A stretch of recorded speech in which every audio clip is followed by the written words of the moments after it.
caught between two alphas. One she-wolf will shatter a kingdom. The mate trials are brutal, deadly, and completely rigged. Hundreds of she-wolves fight for the crown, but only one enters for a different reason, to save her dying brother with the prize money. She never meant to catch their attention. Twin princes, both alphas. One burns with the fury of a warrior. The other weaves lies like silk.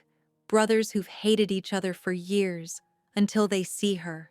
Now she's trapped in an impossible game. Ancient pack law says if two alphas claim the same mate, they must fight to the death, or they must share. But when the trials themselves hide a darker conspiracy, when choosing means betraying everything she fights for, when both princes would tear the kingdom apart just to claim her, can love divided conquer a throne built on lies? Maya's heart raced, her fingers brushing against the crumpled medical bills tucked inside her worn leather vest. Finn's latest treatment had cost more than she'd saved in months, and these mate trials were her last hope. The registration area buzzed with tension. Hundreds of she-wolves from across different pack territories crowded together, their hopes and desperation as palpable as the thick summer air. The aristocratic she-wolf who had shoved her moments earlier wore an expensive silk riding dress, her nose lifted in clear disdain. Maya's muscles coiled with a mixture of anger and calculation. She'd learned long ago that survival meant picking your battles carefully, but something about this woman's casual cruelty triggered something deep inside her. When the high-born wolf tried to push past her again, Maya moved with a street fighter's precision. Her foot hooked behind the woman's ankle, her hand providing just enough pressure to send her tumbling. It wasn't a violent takedown, but a precise, almost dance-like movement that left the aristocrat sprawled in the mud. "Oh my goodness," Maya said, her voice a perfect blend of genuine concern and practiced innocence. "Are you all right?" She extended a hand, helping the muddy woman up while simultaneously, and almost imperceptibly, sliding the woman's dropped coin purse into her own vest pocket. Years of survival on the streets had taught Maya that opportunities were to be seized, not apologized for. From the royal balcony above, two sets of eyes watched the entire exchange with intense interest. Prince Riker, massive and muscular, leaned forward slightly. His gaze was predatory, analyzing every movement Maya made with the precision of a warrior studying a potential threat. The muscle along his jaw twitched, a subtle sign of intrigue. Beside him, Prince Silas stood with a more calculated posture. Where Riker was raw physical energy, Silas embodied intellectual observation. A slight smirk played at the corner of his mouth, suggesting he saw something more in Maya's actions than a simple confrontation. Their eyes met, a silent communication that suggested this moment was more significant than a simple registration line scuffle. The herald's voice cut through the crowd's murmurs, his tone official and commanding. "Attention, participants. This year's mate trials will be unlike any before." The crowd went suddenly quiet. Even the wind seemed to pause, waiting for further explanation. Maya felt a strange, prickling sensation, the kind that comes when you know someone is watching you with more than casual interest. Slowly, she lifted her gaze and found both princes staring directly at her. Not just looking, staring, with absolute, unwavering focus. The registration line continued to move, wolves shuffling forward, but Maya remained perfectly still. Something had shifted in the atmosphere, and she wasn't sure if it was an opportunity or a threat. Her fingers instinctively brushed the medical bills again. Finn was waiting. Whatever was happening, she couldn't afford to be distracted. These trials were her chance to secure the money for his treatment, her only priority. The princes continued to watch her, their twin gazes holding secrets Maya was about to uncover. The pre-dawn forest was a symphony of muted grays and deep shadows. Contestants lined up at the edge of the dark wood, their muscles coiled with tension. The sacred Moonstone Challenge was legendary, a brutal test of survival that would separate the weak from the strong. Maya's fingers worked quickly, crushing a combination of wild herbs she'd gathered earlier. Peppermint to mask her scent, sage to neutralize any tracking magic, and a touch of pine resin to blend with the forest's natural odors. Her years of caring for her sick brother had taught her more about plants than most wolves would ever know. As the first rays of sunlight broke through the trees, a sharp whistle signaled the start of the trial. Wolves burst forward, their transformation already beginning. Muscles rippling, claws emerging, the air thick with primal energy. Maya moved differently. Where others charged forward with brute force, she slipped between trees like a shadow. Her herb mixture worked perfectly, rendering her almost invisible to the pack enforcers dressed as rogues. They were strategically placed throughout the forest, waiting to ambush contestants and test their survival skills. The obstacle course was brutal. Hidden pit traps snapped with razor-sharp spikes. Magical barriers shimmered between ancient trees. Contestants fought and fell around her, some taken down by the mock rogues, others defeated by the forest's own treacherous terrain. About an hour into the trial, Maya heard a subtle sound, a whimper that didn't match the aggressive chaos around her. Her keen hearing picked up the soft cry of distress. Tucked between two massive oak trees, a young high-born wolf was caught in a hunter's snare. The girl couldn't have been more than 16, her elaborate white hunting jacket now torn and muddy, her leg twisted at an unnatural angle where the metal trap bit into her flesh. Maya recognized her. Ilara, a noble-born wolf from one of the northern packs. Her family crest was barely visible on the tattered jacket sleeve.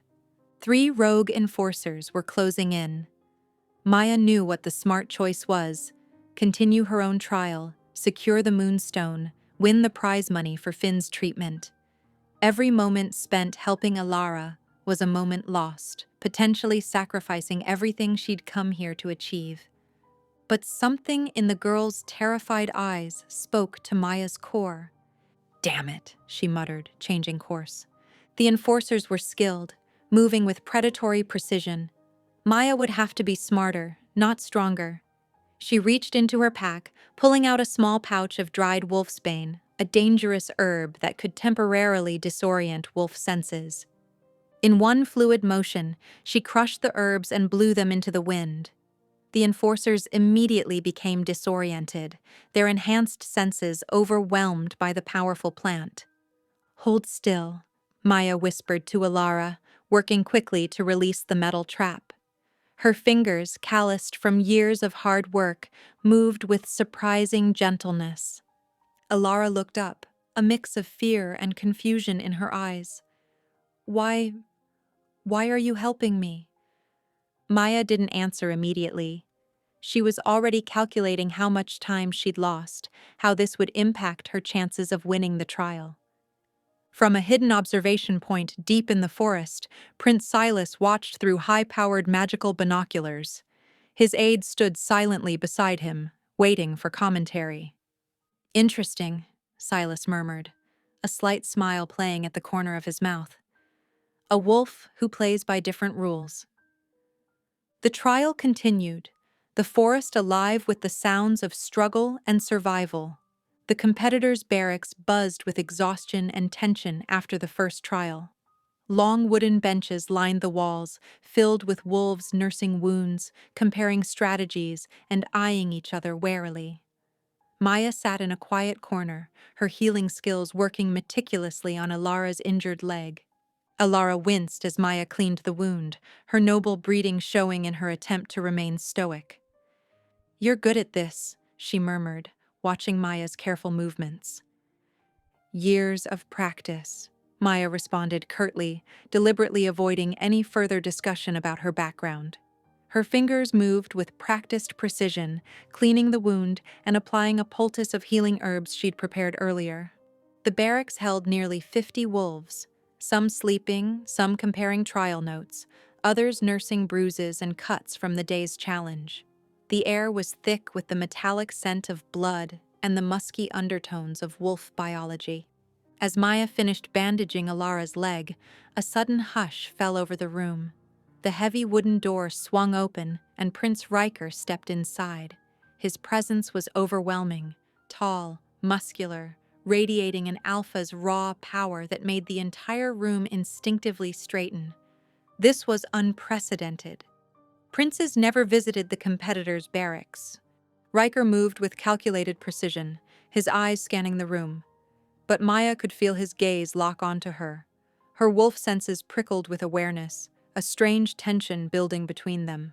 He deliberately passed close to her bench, so near that she could feel the heat of his body. As he brushed past, he took a sharp breath, a nearly imperceptible intake that most would miss. But Maya caught it. Something electric and primal passed between them in that moment. Riker's body went momentarily rigid. His nostrils flared almost imperceptibly before he visibly forced himself to relax. A mate recognition moment, quickly and ruthlessly suppressed. "Routine inspection," he announced to the room, his voice deep and commanding. But his eyes never fully left Maya. Alara leaned close to Maya, her voice a barely audible whisper. "The princes never visit the barracks. Something's different." As Riker completed his inspection, Maya could feel the room's energy shift. Competitors were looking at her differently, some with suspicion, others with calculated interest. Whatever had just happened was more than a simple walkthrough. Some wolves were already whispering, watching her with a mix of curiosity and potential threat. A low-born wolf suddenly catching a prince's attention was never an insignificant event in pack politics. Maya kept her expression neutral, years of survival instincts helping her maintain a calm exterior. But internally, her wolf was hyper-aware, sensing something fundamental had just changed. Prince Riker finished his inspection and left as abruptly as he'd arrived, leaving behind a room full of speculation and tension. The fighting arena was a raw, unforgiving circle of packed dirt surrounded by wooden barriers. Rows of spectators watched hungrily as contestants faced off in brutal, single combat. By the third day of trials, only the strongest and most cunning wolves remained. Maya stood facing her opponent, Kara, a massive she-wolf from one of the northern mountain packs. Kara towered over Maya, her muscled frame promising destruction. Where Maya was lean and quick, Kara was pure muscle and savage strength. "Gonna be an easy match," Kara growled, cracking her knuckles. "Little street rat like you doesn't belong here."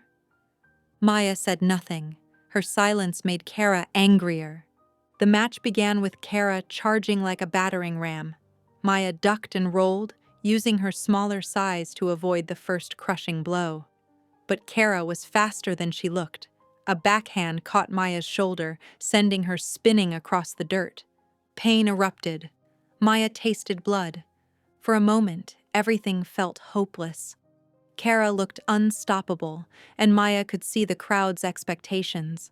Another low-born wolf about to be crushed by pack hierarchy. Then she heard something in her mind. Finn's laugh. That pure, joyful sound that had kept her going through years of struggle.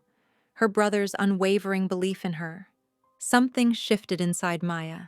She wasn't just fighting for herself. She was fighting for Finn.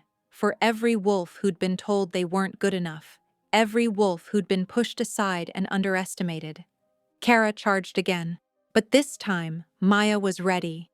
She used Kara's momentum against her, a trick she'd learned surviving on harsh city streets. A subtle twist, a strategic placement of her foot, and suddenly, Kara was off balance. The massive wolf crashed into the arena's wooden barrier.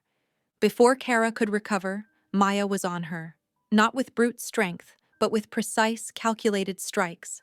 She targeted pressure points, using every scrap of survival knowledge she'd learned. When the match ended, Kara lay unconscious. Maya stood breathing hard, victorious. But the fight wasn't over. Kara's packmates rushed forward, rage twisting their features. They moved to attack Maya, breaking tournament rules in their fury. Prince Silas intervened. He stepped between Maya and the advancing wolves, his presence radiating cool, dangerous authority. "Is this how noble pack wolves behave?" he asked, voice smooth as silk but edged with steel. "Attacking a victor after a fair match?" The wolves hesitated. Silas's smile didn't reach his eyes. Behind his diplomatic mask, something darker churned, a flash of possessive anger that made the other wolves instinctively step back. Later that night, Maya discovered an anonymous package in her quarters. Inside was a healing salve so rare and expensive it was worth more than her family's yearly income. The craftsmanship was exquisite, the ingredients meticulously selected. She knew exactly who had sent it, but she couldn't prove anything. The herald's voice echoed through the contestants' quarters, sharp and commanding.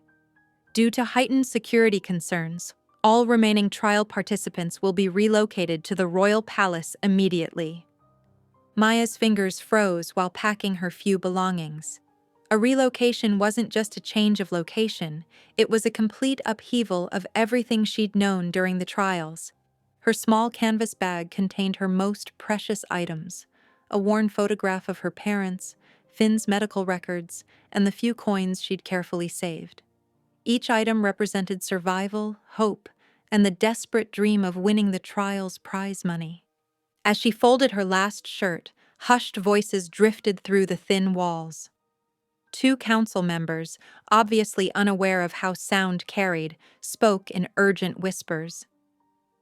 "The Ashford girl is guaranteed to win," one voice muttered, "regardless of performance." Maya's hand stilled. Guaranteed? The word rang like a warning bell. These trials were supposed to be about merit, about giving every wolf a fair chance. But if they were already predetermined? The second voice responded, too low to fully catch, but Maya heard enough. Something about family connections and political alignment confirmed her growing suspicion. The trials were rigged. Her first instinct was to walk away, to refuse to participate in a game where the outcome was already decided. But then she remembered Finn, the medical bills piling up, the treatments he desperately needed. Just then, a messenger arrived with a letter. The seal was from her village, never a good sign. Her hands trembled as she broke the wax seal. Finn's condition had dramatically worsened.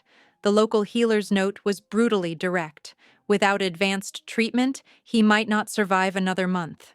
The prize money suddenly became more than just a dream. It was Finn's lifeline.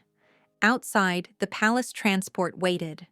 Wolves from different packs clustered together, whispering and casting suspicious glances. Maya noticed how the high-born contestants seemed particularly smug, as if they already knew something the others didn't. As contestants loaded their belongings, a commotion erupted at the transport's entrance. Prince Riker and Prince Silas had arrived simultaneously, an unusual occurrence that immediately drew attention. Their synchronized movement was mesmerizing. Both princes reached out to help Maya from the transport steps, their hands almost touching her at the exact same moment.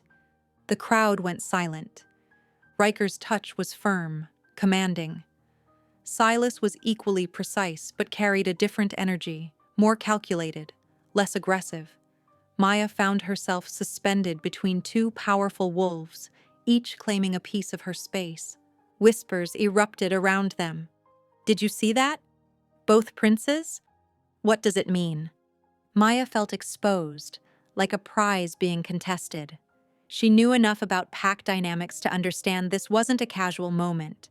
This was a public declaration of some kind, though of what, she wasn't certain.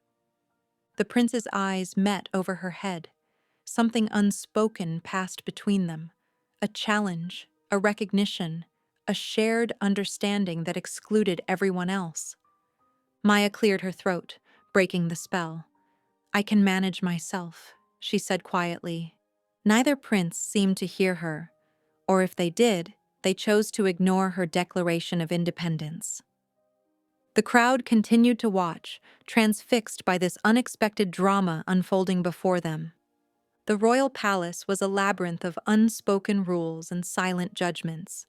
Maya felt like an outsider, her every move scrutinized by nobles who saw her as nothing more than a curiosity, a low-born wolf who had somehow managed to advance in the mate trials. The library became her sanctuary. Massive oak shelves stretched from floor to ceiling, filled with leather-bound volumes that seemed to whisper ancient secrets. Maya ran her fingers along the spines, searching for anything that might give her an advantage in the upcoming trial. Looking for something specific? The voice was smooth, cultured, unmistakably Prince Silas. She turned, surprised to find him already seated at an ornate reading table. Scattered before him were scrolls and ancient texts, his long fingers tracing delicate lines of script. A half-empty teacup sat nearby, steam still curling from its surface. "Just researching," Maya replied cautiously. The prince's reputation preceded him, a master of manipulation, they said, who could talk his way into or out of anything. Silas gestured to the chair opposite him. "These trials have a fascinating historical precedent. Did you know the original mate selection process dates back over 3 centuries? It was an invitation, thinly disguised as academic discussion. Maya hesitated, then sat. Something about his approach felt different from the typical court interactions she'd endured all week. Over the next hour, they pored over ancient texts. Silas's knowledge was encyclopedic, but he presented it with a subtle humor that made complex history feel alive. Maya found herself drawn into the conversation, her initial wariness giving way to genuine intellectual curiosity. "The court presentation is more than just a formality," Silas explained, sliding an old manuscript toward her. "It's a test of adaptability. How well can you move within our world?" The implication was clear. Maya's street-born background would be painfully obvious if she couldn't master the intricate dance of court etiquette. As if reading her thoughts, Silas added, "Perhaps I could help you prepare." The next evening found them in a secluded practice room. Soft light filtered through stained glass windows, casting colored shadows on the polished wood floor. Silas positioned Maya's hands, his touch precise and clinical. "Watch my feet," he instructed. "The court dance is about more than steps. It's a language of its own." Maya was a quick study, but court dancing was nothing like the survival skills she'd learned on the streets. Each movement felt like a carefully crafted sentence, full of nuance and hidden meaning. Silas's hand found her waist, guiding her through a complex turn. His touch lingered a moment longer than necessary.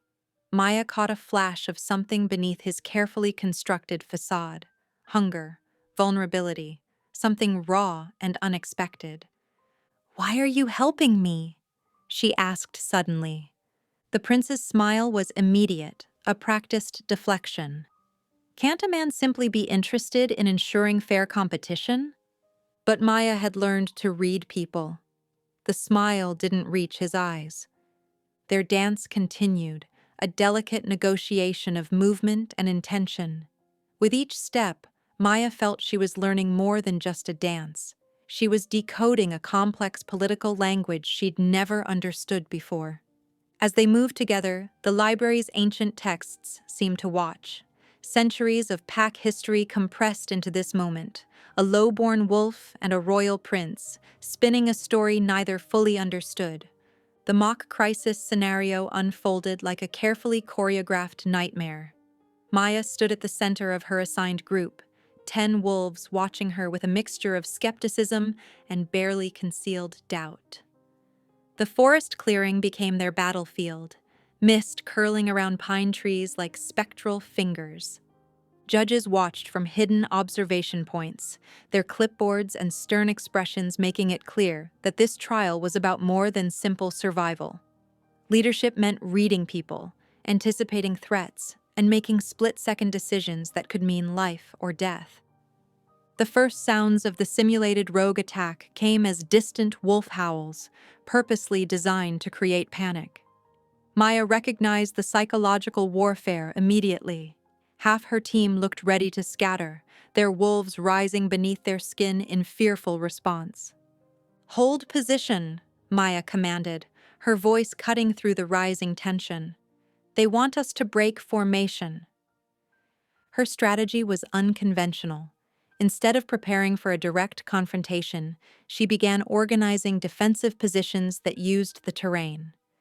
Two wolves with excellent hearing were positioned as sentinels, while others created natural choke points that would funnel any attackers into disadvantageous positions. When the rogues burst from the tree line, they found not a panicked group, but a disciplined unit. Maya moved like a conductor, her commands precise and calm.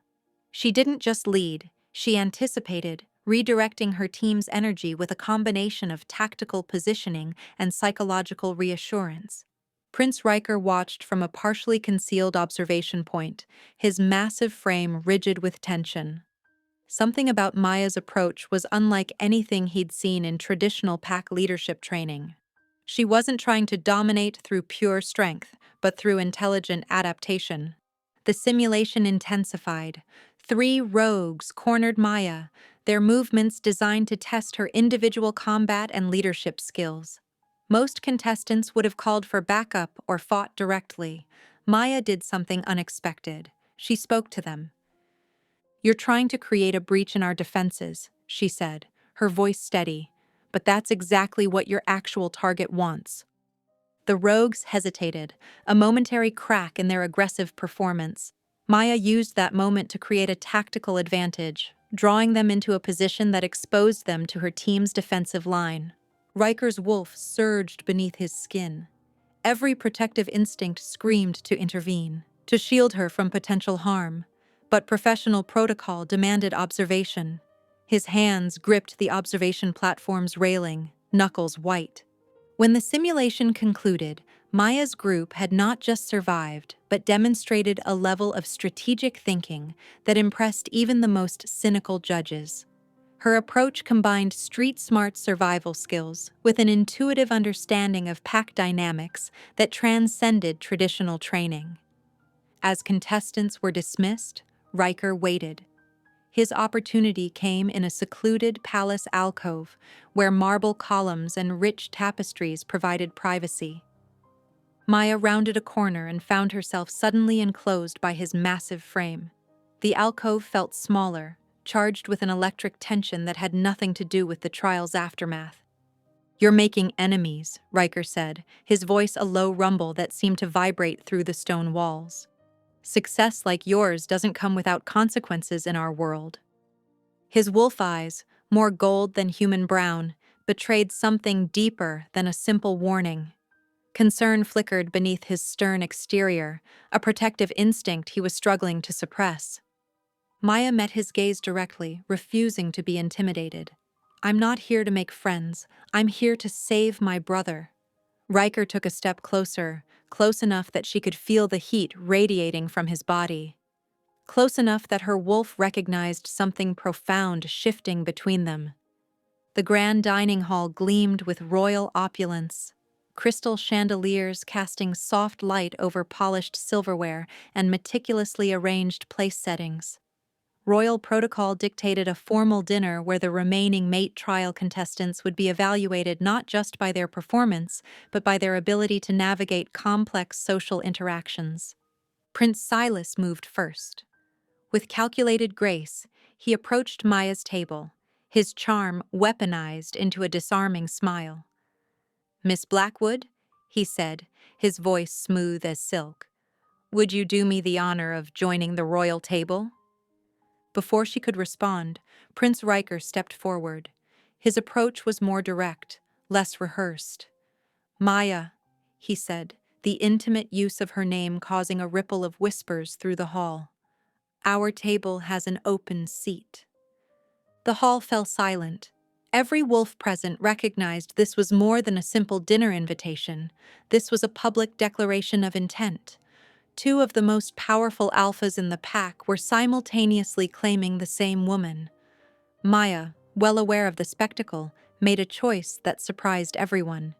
She turned to Alara, who sat nearby looking bewildered. "Mind if I join you?" she asked, her voice calm. Alara's eyes widened, but she nodded. Maya sat, effectively refusing both princes' invitations. Silas's smile didn't falter, but something dangerous flickered in his eyes. Riker's jaw clenched, a muscle twitching with barely contained frustration. Throughout the meal, Maya could feel their gazes. Not just occasional glances, but intense, burning focus that made the hair on the back of her neck stand up. Every bite she took, every conversation with Alara, was accompanied by the weight of their simultaneous observation. Later that evening, seeking refuge from the intensity, Maya wandered the palace gardens. Moonlight filtered through carefully pruned hedges, creating a silver-touched landscape of shadows and light. The gardens were a maze of carefully cultivated beauty, designed to provide privacy and intrigue. She didn't mean to overhear them, but as she rounded a topiary hedge, she caught the tail end of a vicious argument between the princes. "Stop playing games with what's mine," Riker growled, the sound more wolf than human. Silas's response was cutting.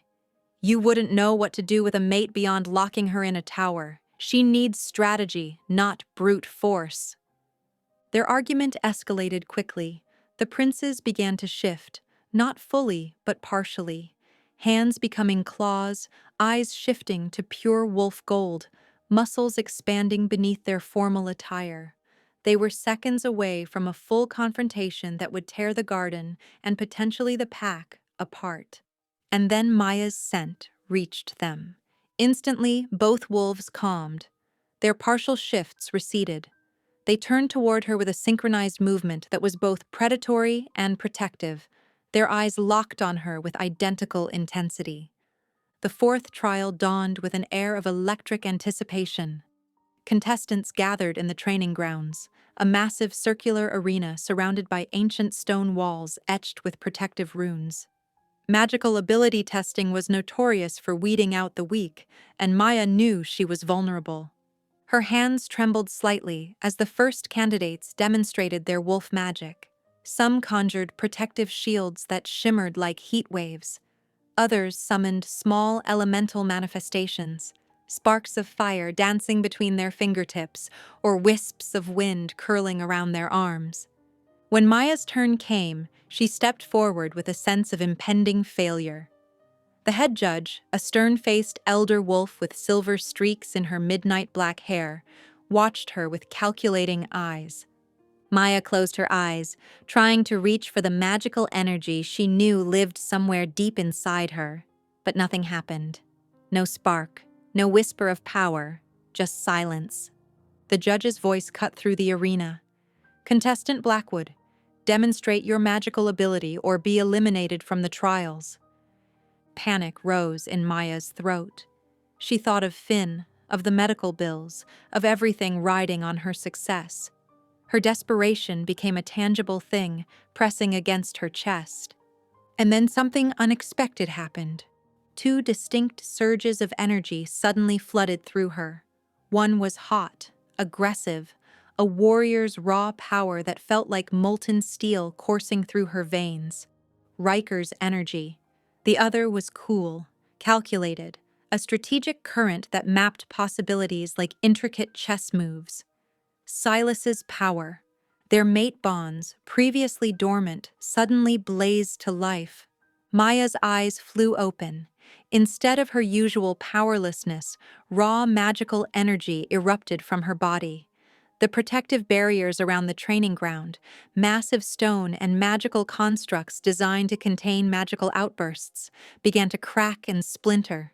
Judges dove for cover. Contestants stumbled backward. The magical surge was unprecedented, wild, uncontrolled.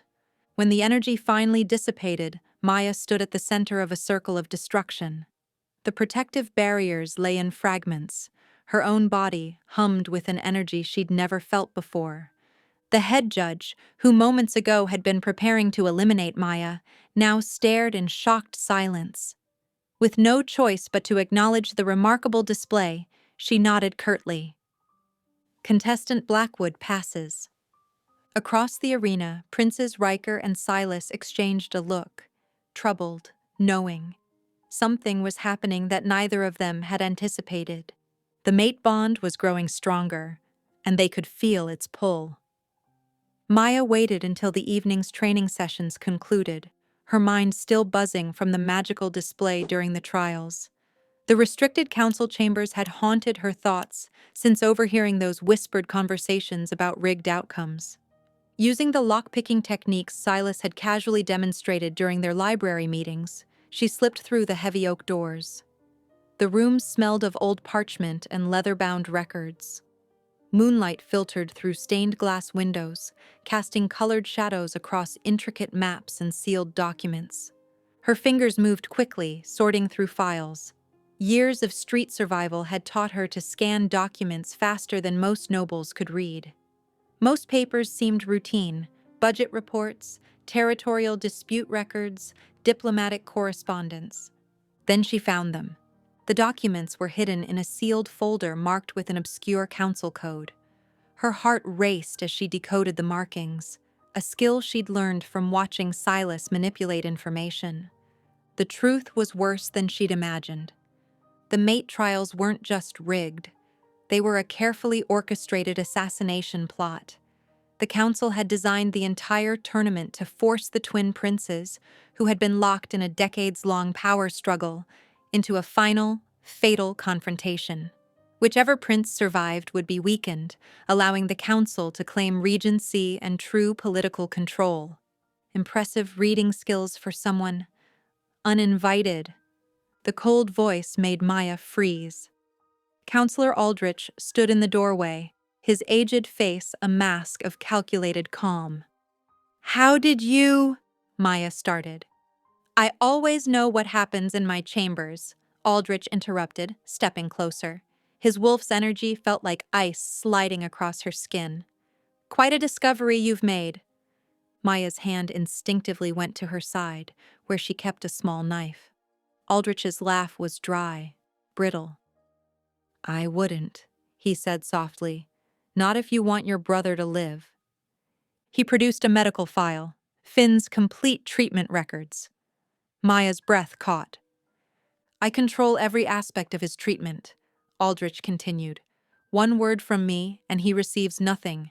No medicine, no care." The proposition hung in the air.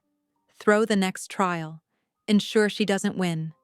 In exchange, Finn's medical needs would be fully covered. Before Maya could respond, the door exploded inward. Both princes burst into the room simultaneously, their synchronized movement a shocking display of unity. Riker's raw power crackled like lightning, while Silas's strategic energy hummed with calculated intensity. Their mate bond with Maya amplified their collective presence, making the small chamber feel impossibly crowded. "Step away from her," they said, not in unison, but with perfectly matched threat. Aldrich's smile didn't waver. The tension crackled between Maya and Riker in the secluded training room. Sunlight filtered through high windows, casting sharp shadows across the combat mats, where they stood just far enough apart to maintain a pretense of professional distance. Riker's muscles coiled beneath his tight training shirt, every inch of him radiating barely contained energy. When Maya described the council's assassination plot, his wolf surged closer, protective instincts flaring. "They plan to force us to kill each other," Maya said carefully, watching Riker's reaction. "The entire tournament is designed to create a fatal confrontation between you and Silas." Riker's hands clenched into fists.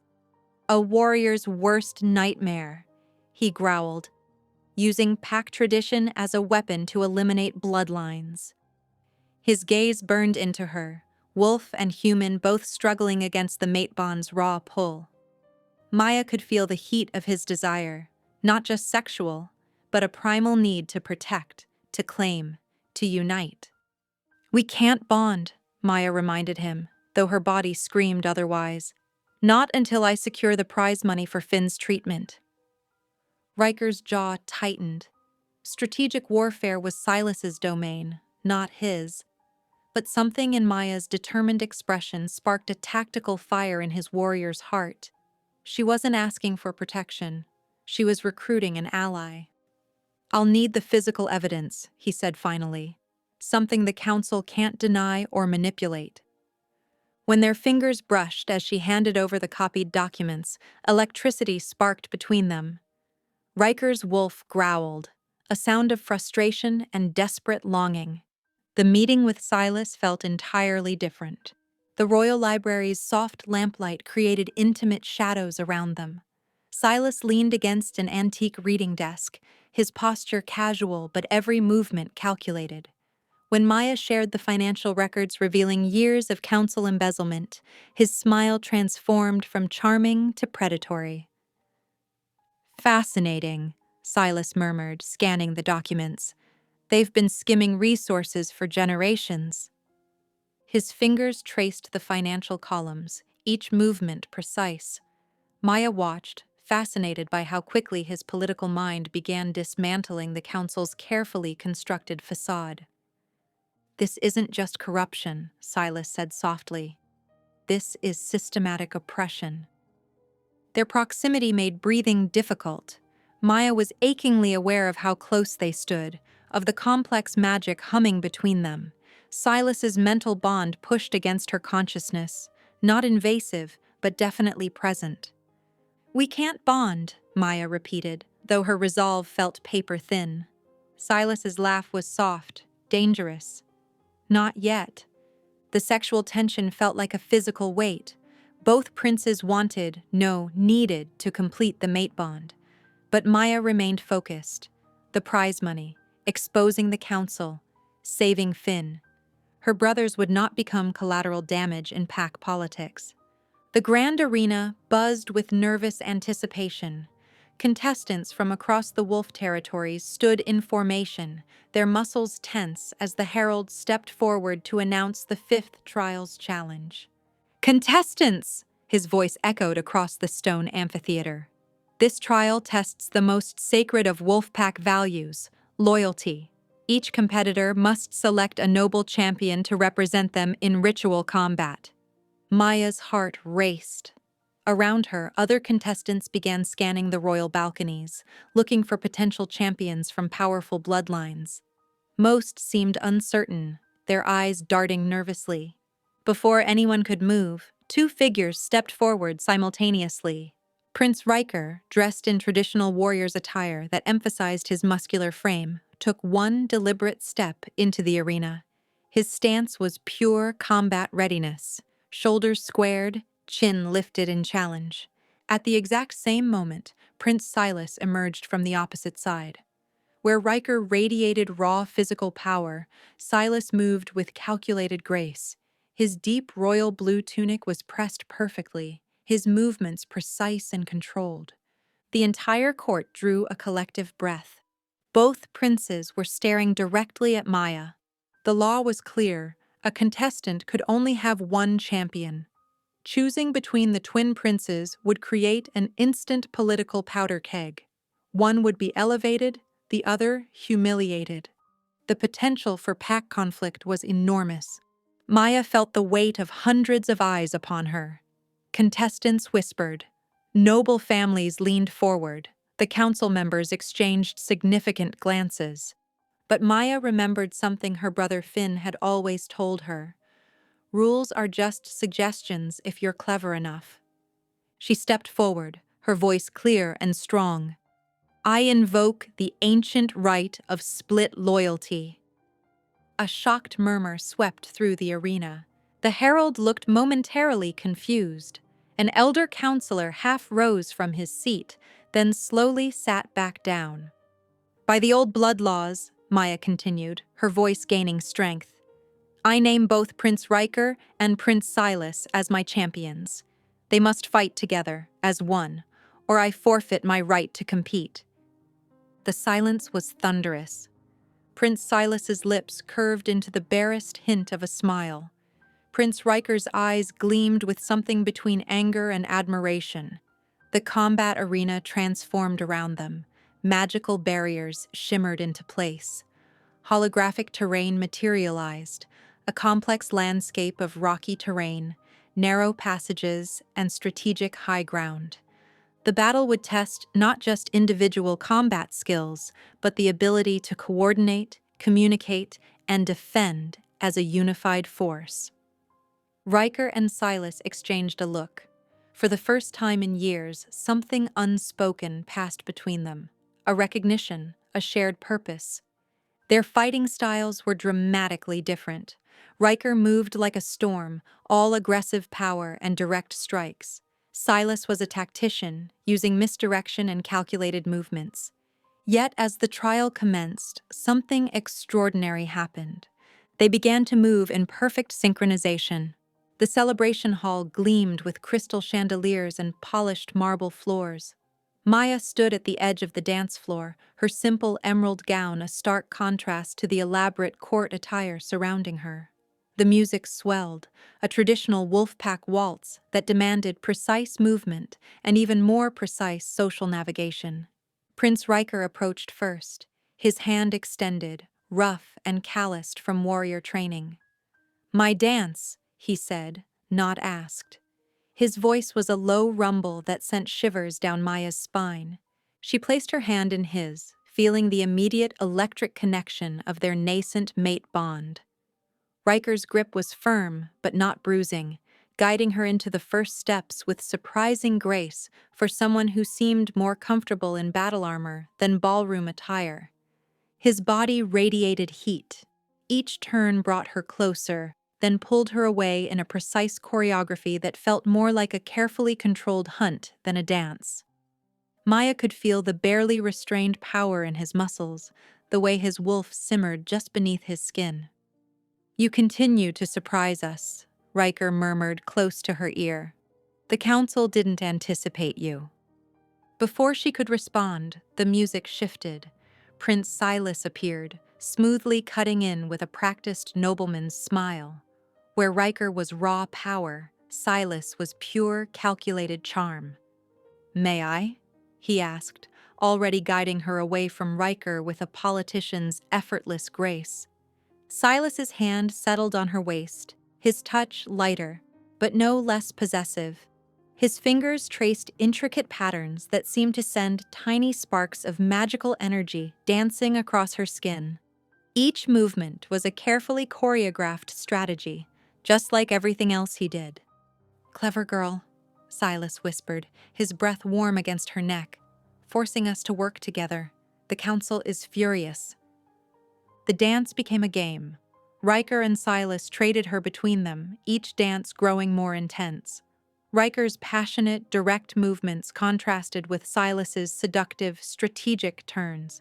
Maya felt dizzy, not just from the physical movement, but from the overwhelming sensations of the mate bond pulling at her from two directions.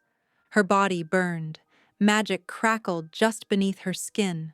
With each touch, with each turn, the connection between them grew stronger. The entire court watched, a mix of shock and fascination evident in their expressions. Just as the dance reached its most intense moment, the massive oak doors burst open.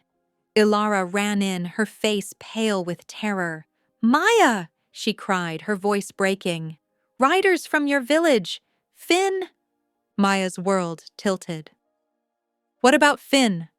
she demanded, breaking from the dance. But Ilara's next words were lost as Maya's knees buckled. The weight of potential loss crashed over her, her brother, her only family, potentially dying while she was here playing political games. Both princes moved simultaneously. Their hands touched Maya at the same moment, Riker's strong hand on her shoulder, Silas's long fingers catching her waist. The moment their skin connected with hers, something extraordinary happened. Power erupted. Raw, unbridled magical energy exploded outward. The courtiers nearest the trio were pushed back by an invisible wave. Chandeliers trembled. The marble floor developed hairline fractures. And everyone, every single person in the grand hall, could see the intricate, shimmering bond forming between Maya and the twin princes. The morning after the explosive dance, Maya's mind felt fractured.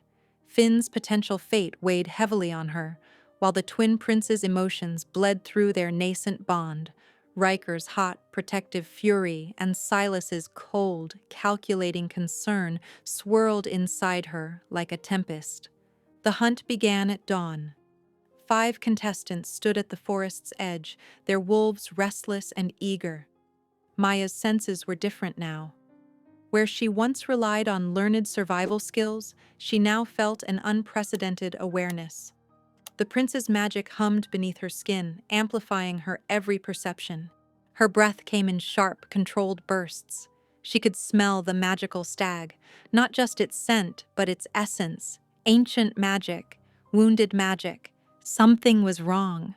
While other contestants prepared their traditional hunting strategies, Maya moved with a different purpose. Her steps were silent, her wolf and human halves working in perfect synchronization.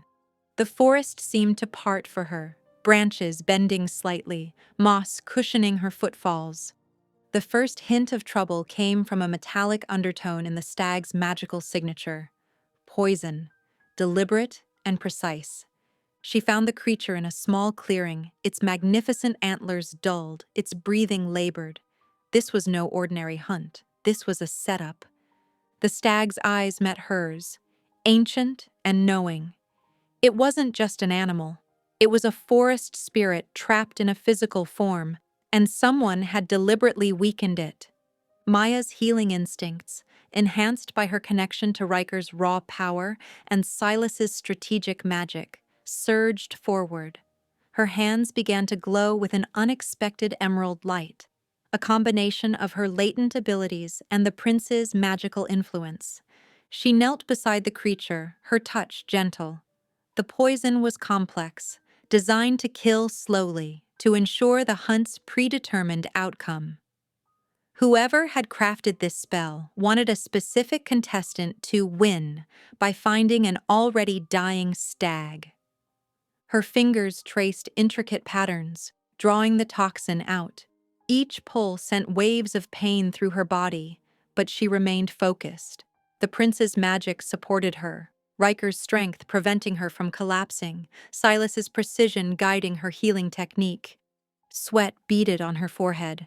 The stag's breathing slowly stabilized. Distant sounds indicated the other hunters were approaching. Cassandra Ashford's arrogant laugh cut through the forest's morning silence. Maya knew she was sacrificing her chance to win by spending precious hunting time healing the stag. But something inside her, beyond logic, beyond the competition, demanded she save this magical creature. As the other contestants burst into the clearing, expecting to find a dying or dead stag, they instead found Maya, her hands still glowing, the magical creature standing strong and healthy beside her. Cassandra's face twisted with fury. "What have you done?" she snarled. The forest spirit stepped forward, no longer a wounded stag, but a luminescent being that seemed both male and female, ancient and timeless. Its gaze locked with Maya's. "Worthy," the spirit spoke, its voice resonating through the forest. "Worthy of queens." The declaration hung in the air, a challenge and a prophecy. The council's summons came swiftly, a cold and calculated invitation that felt more like a threat than a meeting. Maya found herself in a stark, windowless room, the fluorescent lights harsh against the pale stone walls. Counselor Aldrich sat across from her, his grandfatherly appearance belying the ruthlessness in his eyes. A screen flickered to life, revealing a medical facility that looked more like a prison. Finn lay on a sterile bed, his thin body barely moving. Tubes and monitors surrounded him, each beep a reminder of his fragile condition. "You understand the terms," Aldrich said, his voice smooth as silk but sharp as a blade. "Forfeit the final trial tomorrow, and your brother receives treatment. Resist, and—" He let the threat hang in the air. Maya's hands clenched beneath the table. Her brother looked worse than she'd imagined, pale, almost translucent, his chest rising and falling with labored breaths. The medical equipment hummed with a menacing rhythm. "I'll do it," she heard herself say, the words tasting like ash in her mouth. What Aldrich didn't know was the intricate bond now connecting Maya to both princes. As she spoke her agreement, a whisper of intent slipped through her connection with Silas. Not words exactly, but a precise pulse of information. Coordinates, timing, a network of contacts waiting to be activated. Riker, miles away, felt her distress like a physical blow. His wolf surged beneath his skin, protective and furious. That night, as the palace settled into an uneasy silence, Maya's room became a sanctuary of strategy and unspoken tension. Silas arrived first, his movements fluid and calculated. Riker followed moments later, the air seeming to compress with his raw physical presence. They stood in a triangle, the unspoken mate bond crackling between them like invisible electricity. "You weren't going to tell us," Riker said. It wasn't a question. His voice was a low growl, more wolf than human. Maya met his gaze directly. "I was going to save my brother." Silas moved first, breaking the tension. He pulled out a series of documents, financial records, communication logs, detailed maps of the council's medical facilities. "My network has been tracking Finn's location for days," he said, spreading the papers across Maya's small table. Riker leaned in, his strategic military training immediately apparent. "We can't just storm the facility. They'll kill him the moment they suspect an extraction." "Which is why we won't storm anything," Maya interrupted. Her fingers traced the medical records. "We'll dismantle them from the inside." The princes exchanged a look, a moment of perfect synchronization that spoke of years of unspoken brotherhood, now rekindled through their shared connection to Maya. Silas's fingers danced across the documents, highlighting key vulnerabilities. The council's power isn't just political, it's economic. They've been embezzling funds from PAC medical programs for decades. Riker's hand found Maya's, then Silas's, completing their triangle. "We break their financial backbone, expose their corruption, make them vulnerable before they can react." Maya felt something shift in that moment. The bond between them wasn't just sexual or political, it was survival, strategy, a perfect alignment of skills and intentions. They weren't just planning to save Finn, they were planning to destroy a centuries-old system of oppression. The morning light crept through the palace windows, casting long shadows across Maya's room. She dressed mechanically, her movements deliberate but heavy with resignation. The weight of her promise to Aldrich hung around her neck like a noose. Outside her door, the palace buzzed with an unusual energy. Servants whispered, nobles clustered in tight groups, and the air felt charged with anticipation of the final trial. Maya didn't know it yet, but Silas and Riker had been working through the entire night. While she prepared to surrender, they were orchestrating a revolution. Silas moved like a spider spinning an intricate web. His communication network hummed with activity. Minor PAC representatives from the farthest corners of the territory received encrypted messages. Diplomatic couriers, informants, and long-forgotten allies were being mobilized with surgical precision. Riker, meanwhile, positioned his most loyal soldiers throughout the trial venue. Ex-military wolves who owed him personal allegiance, strategically placed to control potential outbreak points. His military training transformed the arena into a carefully mapped tactical space. When Maya entered the massive stone arena, the first thing she noticed was how different everything looked. The usual austere setup had been subtly transformed.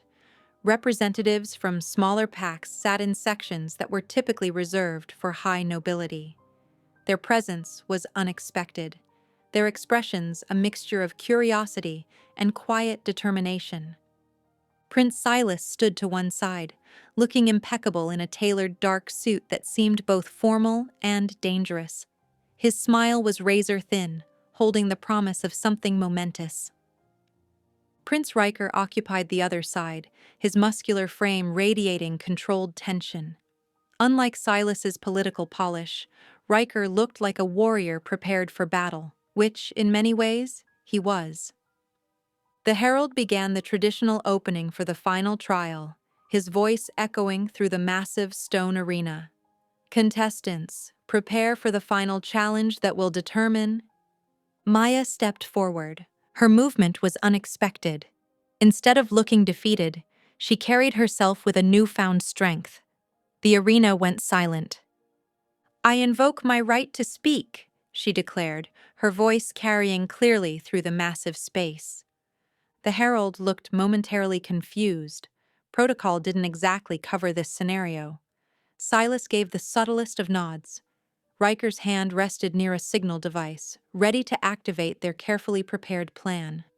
"I formally charge the Council of Elders with treason against the Wolf Nation," Maya continued, her words cutting through the stunned silence. Whispers erupted, then murmurs, then a rising tide of shocked conversation. Maya began presenting evidence. Financial records showing systematic embezzlement, communication logs revealing manipulation of PAC resources, detailed documentation of how the council had been secretly controlling succession for generations. Each piece of evidence was projected onto massive screens around the arena. Minor PAC representatives leaned forward, recognition and anger slowly building in their expressions. The council members seated in their traditional section began to look distinctly uncomfortable. Councillor Aldrich's face turned an alarming shade of gray. Silas moved slightly closer to Maya, his presence both supportive and strategic. Riker did the same from her other side, creating a united front that shocked everyone who knew their historical rivalry. The arena was transforming from a trial venue to something else entirely, a court of PAC justice. Maya continued her systematic dismantling of the council's credibility, each revelation more damning than the last. The minor PAC representatives began murmuring agreement, their collective energy shifting from passive observers to active participants in this unexpected drama. The trial had become something no one, least of all the council, had anticipated. As Maya's accusations continued to echo through the arena, Councillor Aldrich's composure began to crack. His weathered hands trembled almost imperceptibly, a tell that betrayed his rising panic. With a sudden, desperate move, he activated a small communication device. "Execute the boy," he snarled into the microphone. "Immediate termination of the Blackwood mail." The massive screens flickered, expecting to show a live feed of Finn in captivity. Instead, what appeared made the entire arena collectively gasp. The video showed an empty medical chamber. Scattered medical equipment lay on the floor, signs of a hasty evacuation evident. In the corner of the frame, a brief glimpse of Riker's elite guard could be seen moving swiftly through a corridor. Silas leaned close to Maya, his voice a low whisper. "Our teams extracted him last night while you were preparing your evidence." The rescue footage began to play. Silas's network of spies, dressed in medical staff uniforms and maintenance worker outfits, were clearly guiding Finn through a labyrinth of secret palace passages. The boy looked weak but alive, carefully supported by two burly wolves wearing Riker's personal insignia. Maya had known nothing of this plan. Her focus during the night had been entirely on preparing her case against the council, deliberately keeping herself as a distraction while the princes orchestrated Finn's rescue. Aldrich's face transformed. The grandfatherly facade crumbled, revealing a predator cornered and desperate. With a guttural growl that echoed through the arena, he began to shift. Bones cracked, skin rippled. The elegant council robes tore as a massive gray wolf emerged, significantly larger than a standard werewolf. His eyes, still human intelligent, locked directly on Maya. The princes moved simultaneously, Riker's hands clenched, ready to launch into physical defense. Silas's fingers sparked with a rare magical energy, preparing protective wards. But Maya stood perfectly still.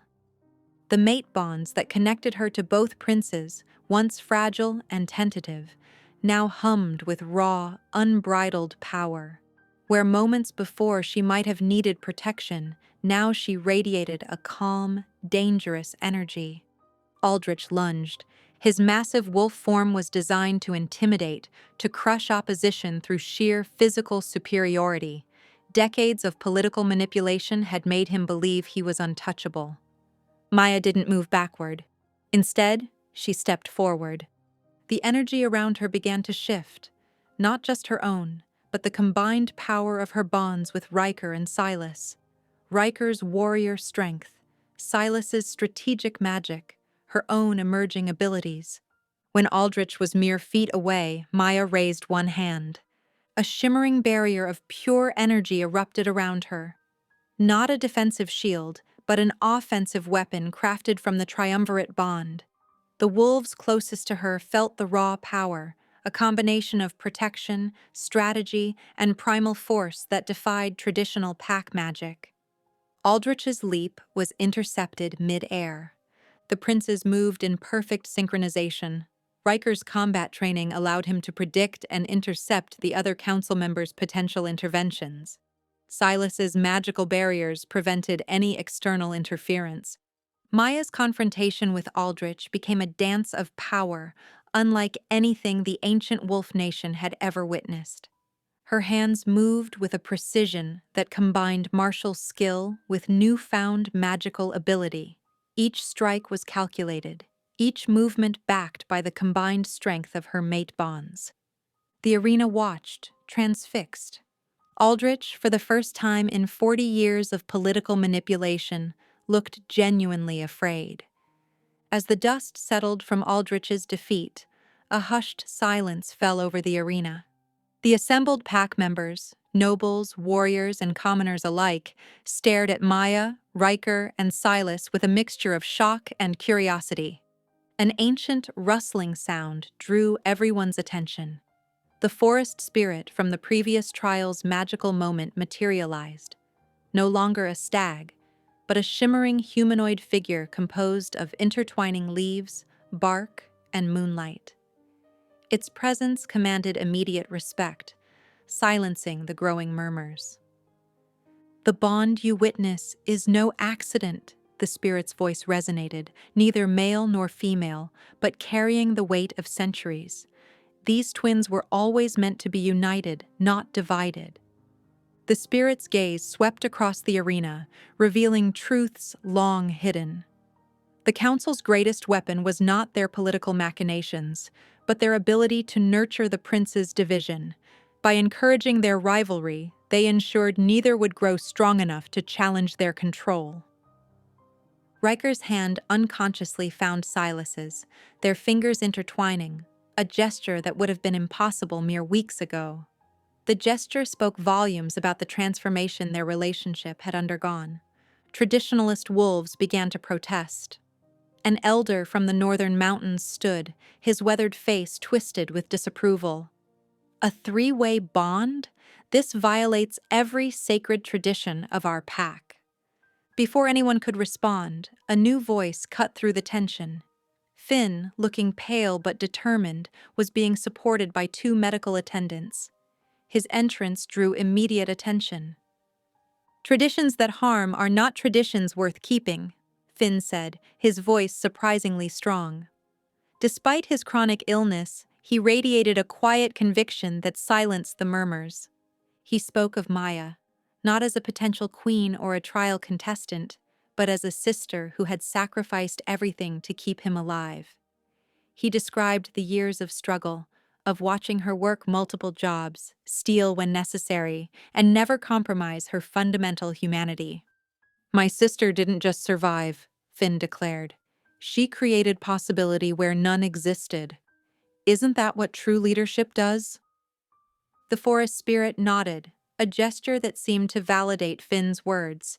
Its ethereal form began to weave a visual narrative in the air, showing fragments of the prince's childhood, the council's calculated manipulation, and Maya's transformative journey. Images flickered, young Riker and Silas, once close, being systematically turned against each other. Whispered lies, calculated competitions, the gradual erosion of their brotherly bond. And then Maya, emerging from poverty, fighting not for power, but for survival. her every action driven by love, by a fundamental belief in collective healing. She is balance, the spirit proclaimed. Where Riker brings warrior's strength and Silas brings strategic intellect, Maya brings compassion. Together, they are whole. The pack members began to murmur, the initial resistance giving way to understanding. A vote was called, an unprecedented public referendum on accepting this new form of leadership. Hands rose, first tentatively, then with increasing confidence. The vote was overwhelming, not just acceptance, but enthusiastic support. Maya, Riker, and Silas stood together, no longer just potential mates or trial contestants, but a unified force ready to transform their entire wolf society. The first chapter of their new era had begun. The night of the mating ceremony pulsed with anticipation. Moonlight cascaded over the ancient clearing where generations of wolf packs had sealed their most sacred bonds. But tonight was different. Tonight would challenge every tradition. Maya stood between Riker and Silas, her gown a masterpiece of symbolism. Silvery fabric flowed like liquid moonlight, intricately embroidered with the twin crests of the royal family. Riker's sharp wolf design in deep crimson, Silas's more intricate heraldic symbol in midnight blue. Woven between them, her own newly crafted crest emerged. 3 wolves, one fierce, one strategic, one compassionate, intertwined in perfect harmony. Finn watched from the front row, his health dramatically improved since the council's defeat. Beside him, Elara, now Maya's closest friend and a trusted advisor, beamed with pride. The clearing was filled with wolves from every region. Former rivals stood shoulder to shoulder, a testament to the transformative power they'd witnessed. Minor pack leaders who once fought for scraps of political influence now conversed with unexpected camaraderie. The forest spirit hovered nearby, a translucent guardian witnessing the moment. Riker stepped forward first, his warrior's voice strong and clear. "I pledge not to protect you as a possession," he told Maya and Silas, "but as partners who complete me." His words were a deliberate rejection of the old alpha dominance models. Silas followed, his typically playful demeanor replaced by genuine vulnerability. "I commit not to manipulate, but to collaborate. Our strength is shared, not controlled." Maya's vows surprised everyone. Instead of traditional submissive language, she spoke of balance. "I choose partnership over submission. We lead together, we heal together, we grow together." When their hands joined, Riker's calloused and strong, Silas's long and precise, Maya's surprisingly steady, the magic erupted. Aurora-like lights burst across the sky. Blues, greens, and crimsons danced in patterns that seemed to tell a story of unity. Wolves gasped. Even the most traditional elders fell silent. The bond wasn't just visible, it was a living, breathing entity that transformed the very atmosphere around them. As their lips met in the final bonding seal, power surged. Not a conquering power, but a healing, revolutionary force that seemed to whisper of new beginnings. The celebration that followed was unlike any royal event in memory. Former enemies danced, packs that had avoided each other for generations shared meals. Children of different bloodlines played together without fear. Maya, Riker, and Silas moved through the crowd not as distant royalty, but as catalysts of change. Each interaction, each conversation seemed to ripple with potential. The kingdom was transforming, one shared moment at a time. The throne room buzzed with tension as 2 pack leaders glared at each other across the marble floor. Maya sat between them, her posture relaxed yet commanding. 6 months after the trials had transformed their kingdom, she had become a master of conflict resolution. Riker stood to her right, his massive frame a silent reminder of potential consequences. Silas positioned himself to her left, his fingers occasionally brushing her shoulder, a subtle communication that spoke volumes. "The eastern river boundary has been contested for generations," The first pack leader, an older wolf with silver-streaked fur, growled. The Riverstone pack has no right to those fishing grounds. The younger pack leader, clearly from the Riverstone clan, leaned forward. Those waters have fed our people for 3 generations. We've maintained those banks, cleared debris, protected the ecosystem. Maya closed her eyes briefly. Through their mate bond, she felt Riker's strategic assessment and Silas's political calculations merging with her own intuition. When she opened her eyes, the solution was crystal clear. "The river doesn't belong to either pack," she said quietly. "It belongs to all wolves. What if we establish a shared management council? Each pack contributes 2 representatives. You'll jointly manage the resources, split the fishing rights, and maintain the ecosystem together." Both leaders looked stunned. Such a collaborative solution was unprecedented in their traditional hierarchical system. Silas smoothly added details about resource allocation and conflict resolution mechanisms. Riker provided military-style logistics about patrol schedules and shared protection responsibilities. Within an hour, not only had Maya resolved the dispute, but she'd created a model other packs could follow. As the pack leaders left, looking more confused than defeated, Riker chuckled. They didn't even realize they were being transformed. "Transformation requires subtlety," Silas remarked, adjusting his ornate jacket. "Revolution isn't always about fighting. Sometimes it's about revealing a better path." Their private quarters offered sanctuary from court formalities. Warm firelight illuminated the spacious rooms, decorated with a blend of traditional wolf artifacts and modern touches that reflected their unique bond. Finn arrived for dinner, moving with the confident grace of a healer in training. His previous chronic illness was now just a distant memory, replaced by a vibrant energy that delighted his sister. "Another successful mediation?" he asked, setting down a tray of herbal tea. Maya smiled. The bond she shared with Riker and Silas allowed her to be simultaneously fierce and compassionate, qualities that were reshaping their entire wolf society. Dinner was an intimate affair. Finn shared stories from his healing studies, while Riker and Silas traded playful barbs about court politics. Their connection transcended traditional mating bonds. They were partners in every sense. As night draped its velvet darkness over the palace, a messenger arrived. The sealed scroll carried the royal crest, but something in its urgency caught everyone's attention.